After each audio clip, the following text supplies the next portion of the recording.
Hi hello ಹೇಗಿದ್ದೀರಾ ಎಲ್ಲರೂ? ನೀವು ತುಂಬ ಚೆನ್ನಾಗಿದ್ದೀರಾ ಅಂದ್ಕೊತಾ ಇದ್ದೀನಿ. ನಾನು ಚೆನ್ನಾಗಿದ್ದೀನಿ. ಇವತ್ತು ನಮ್ಮ ಮನೆಯಲ್ಲಿ ಸ್ಪೆಷಲ್ಲು ಮೇಕೆ ತಲೆ ಸಾಂಬಾರು ಯಾವ ಥರ ಮಾಡೋದು ಅಂತ ನೋಡೋಣ ಬನ್ನಿ. ಮೊದಲಿಗೆ ನಾನು ಕುಕ್ಕರ್ ಇಟ್ಟು ಆಯಿಲ್ ಹಾಕಿದ್ದೀನಿ. ಮಟನ್ ತೊಳೆದಿಟ್ಕೊಂಡಿರೋಂಥೆಲ್ಲ ಮಟನ್ನು ಹಾಕ್ತಾಯಿದ್ದೀನಿ ಎಣ್ಣೆಗೆ. ಇದು ಸುಮಾರು ಒಂದು 2 kg ಅಷ್ಟು ಮಟನ್ ಬಂದಿದೆ. ನೋಡಿ, ಮಟನ್ನು ಫಸ್ಟು ಚೆನ್ನಾಗಿ ಎಣ್ಣೆಲಿ ಫ್ರೈ ಮಾಡ್ತೀನಿ. ನಾನು ಫ್ರೈ ಮಾಡಬೇಕಾದ್ರೇ ಉಪ್ಪು ಅರಿಶಿನ ಖಾರದ ಪುಡಿಯಲ್ಲಿ ಚೆನ್ನಾಗಿ ಫ್ರೈ ಮಾಡ್ತೀನಿ. ಆ ಥರ ಮಾಡೋದ್ರಿಂದ ಪೀಸ್ಗೆ ಚೆನ್ನಾಗಿ ಉಪ್ಪು ಖಾರ ಹಿಡಿಯುತ್ತೆ ಅಂತ ನಾನು ಮಾಡೋದು ಇದೇ ಥರನೇ. ಹಾಗೆ ನೋಡಿರಿ, ಇವಾಗ ಅರಿಶಿನ ಪುಡಿ ಒಂದು 1/4 ಟೀ ಸ್ಪೂನಷ್ಟು ಅರಿಶಿನ ಪುಡಿ ಹಾಕಿದ್ದೀನಿ. ಈಗ ರುಚಿಗೆ ಎಷ್ಟು ಬೇಕೋ ಅಷ್ಟು ಉಪ್ಪು ಹಾಕ್ಕೊಳ್ಳೋಣ. ಖಾರ ಸ್ವಲ್ಪ ನಮ್ಮನೇಲಿ ಸ್ವಲ್ಪ ಜಾಸ್ತಿನೇ, ನಾನ್ ವೆಜ್ ಅಂದರೆ ತುಂಬ ಜಾಸ್ತಿ ಏನಲ್ಲ, ಒಂದು ಮೀಡಿಯಮಾಗಿರುತ್ತೆ. ಹಾಗೆ ನಾನಿಲ್ಲೊಂದು 3 ಟೀ ಸ್ಪೂನಷ್ಟು ಹಾಕಿದ್ದೀನಿ. ಫುಲ್ ಏನು ಹಾಕಿಲ್ಲ, ಟೀ ಸ್ಪೂನು ಸ್ವಲ್ಪ ಕಮ್ಮಿಯಾಗೆ ಹಾಕಿದ್ದೀನಿ.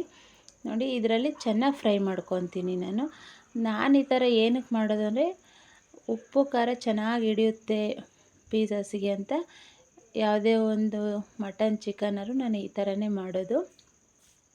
ಮೊದಲಿಗೆ ಉಪ್ಪು ಖಾರದಲ್ಲೆಲ್ಲ ಫ್ರೈ ಮಾಡ್ತಾಯಿದ್ದೀನಿ. ನೋಡಿ, ಫ್ರೈ ಆದಮೇಲೆ ಶುಂಠಿ ಬೆಳ್ಳುಳ್ಳಿ ರುಬ್ಕೊಂಡಿರೋ ಅಂಥದ್ದು ಅದನ್ನು ಸೇರಿಸಿದ್ದೀನಿ. ಈಗ ನಾನು ಸಪ್ರೇಟೇ ರುಬ್ತಾ ಇರ್ತೀನಿ. ಜಾಸ್ತಿ ಮಟನ್ ಆದರೆ, ಕಮ್ಮಿ ಆದರೆ ಎಲ್ಲ ಒಟ್ಟಿಗೆ ಹಾಕ್ಕೊಂಡ್ಬಿಡ್ತೀನಿ. ಏನಕ್ಕೆ ಅಂದರೆ, ಇಲ್ಲಿ ಒಂದು ರುಬ್ಕೊಂಡು ಎಲ್ಲ ಒಟ್ಟಿಗೆ ಆದರೂ ರುಬ್ಲಿಕ್ಕಾಗಲ್ಲ.